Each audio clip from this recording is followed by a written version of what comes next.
Hi, I'm James Cole and welcome to 2020.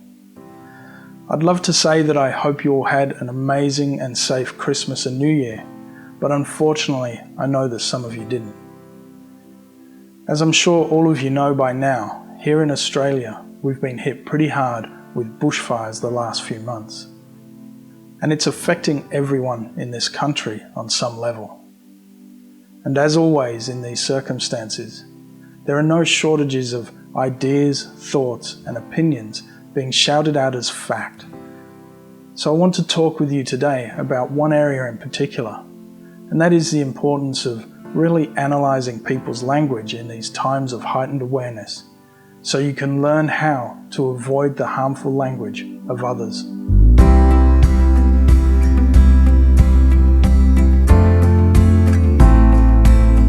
Firstly, I'd like to thank you for taking the time to watch this video, and I really hope you find that the information I share with you will empower your life in some way. And although I'll be using the current bushfire crisis as an example, what I'll share is true for many situations in life, wherever you are. Language is an incredibly powerful tool that we humans use to communicate.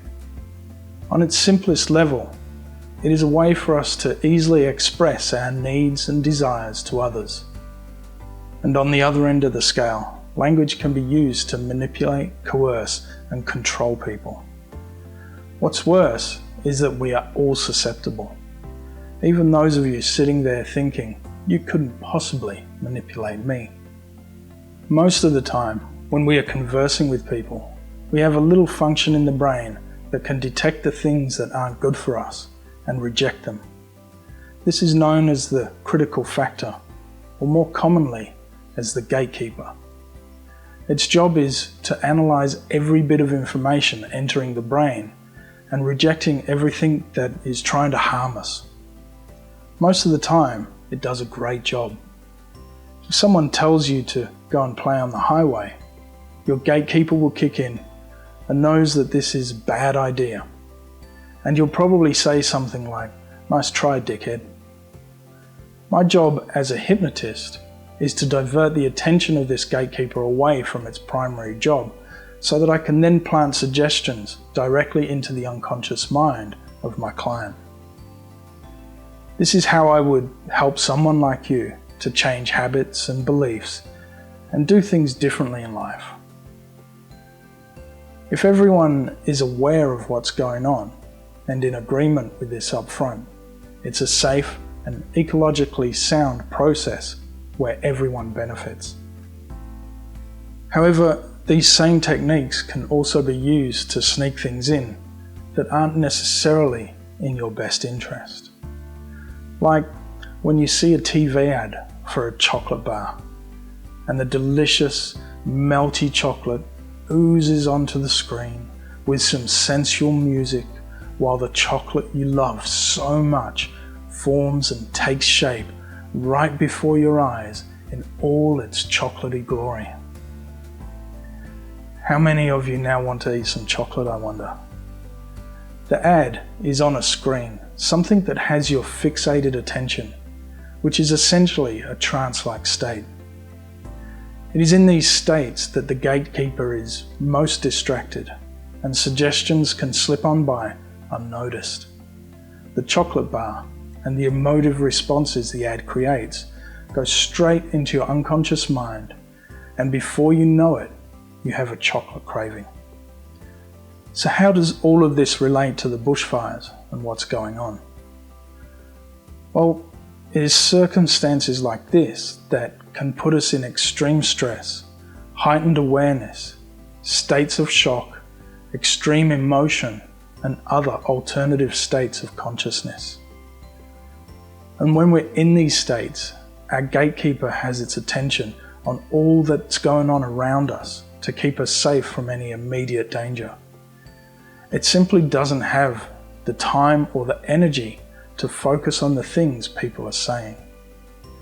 This is because it doesn't consider it an immediate threat.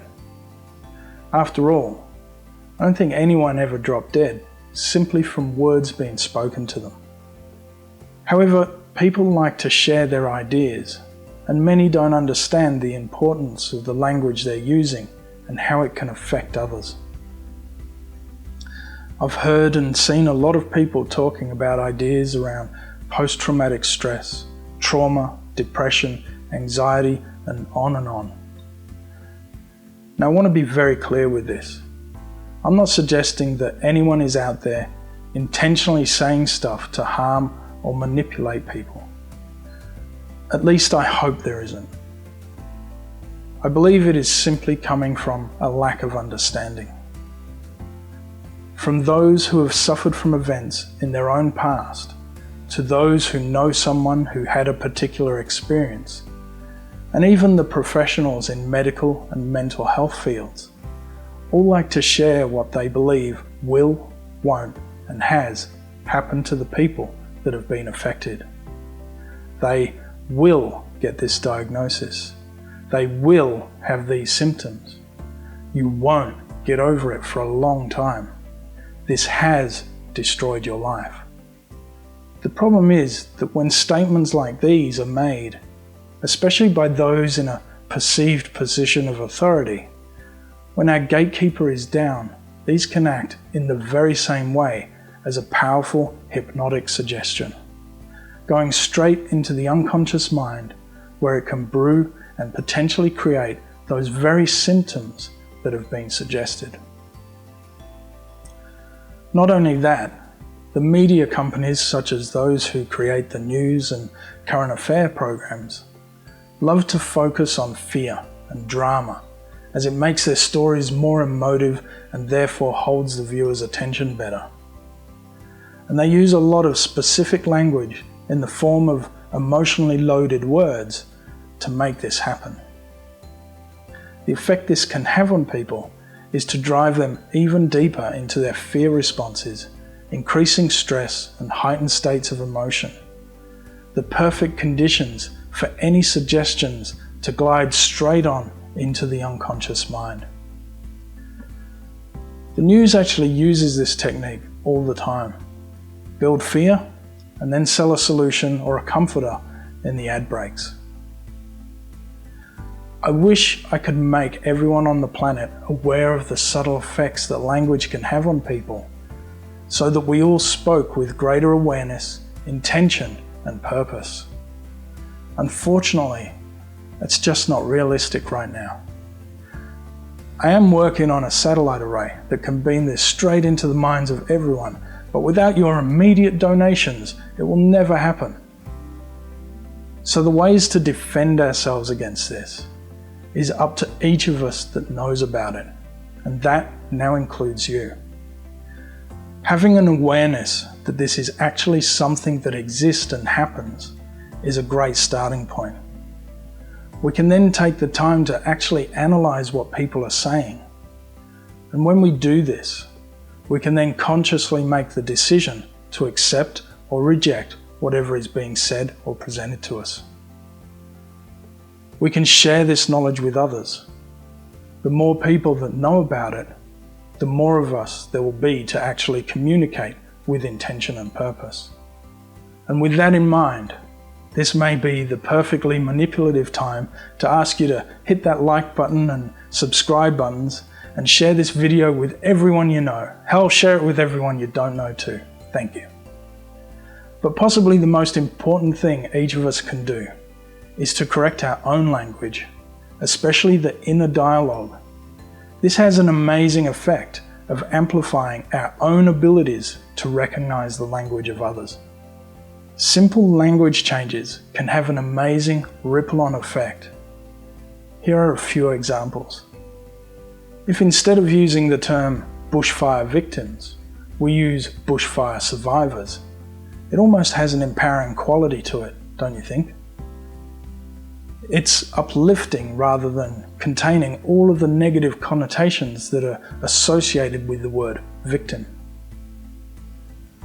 And when sharing our own experiences, own it rather than projecting it. By this I mean take ownership of your own responses by saying, I reacted this way, or I felt like this, etc. Rather than projecting with you. For example, I was in a bushfire a few years back, and you really get scared when you hear the sirens. This is projecting my own feelings onto the listener. A much better way to say it is, I was in a bushfire a few years back, and I really got scared when I heard the sirens. Do you notice the ownership? It's sharing my experience without telling others how they should experience something similar. When it comes to things like post-traumatic stress, it seems like everyone has polarizing opinions of what will cause it and how it will affect people. The truth is, 100 people could all go through very similar experiences, and only one could end up with PTSD. The reality is that each of us handles extreme stress and trauma in very different ways. So be mindful that just because you may have had a certain reaction or experience, or you know somebody else that did, doesn't mean that everyone will have that same reaction. We are all unique, and it's time as a society we started becoming more aware and accepting of this. Even if you have strong beliefs on certain things, remember they are your beliefs and not necessarily the beliefs of others. It is perfectly okay for us to share our beliefs. I certainly have them, as do all of us. But like before, let's own them as our own beliefs and not assume that everyone else should believe the same thing. After all, variety is what makes the world so beautiful, isn't it? What works for you may not work for me. Not everyone who lost their homes in these fires will require years of therapy. Some may just need to talk it out with their friends over a few drinks.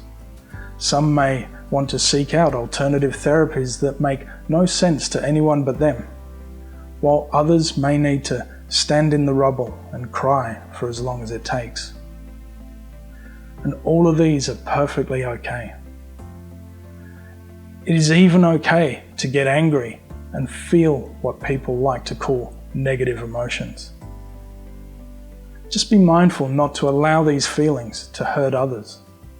And if you find you're indulging in them for too long, it's okay to seek help in overcoming them. What's too long? Only you can answer that one, as it's different for all of us. As a guide, I'd say if it's creating an ongoing negative effect in your life or those around you, it's possibly too long. We all handle extreme events differently. Let's join together in giving each of us the space to deal with this and other events, however we need to, without the judgment of others for doing it differently. Thanks for listening, and I hope this will help you in some way.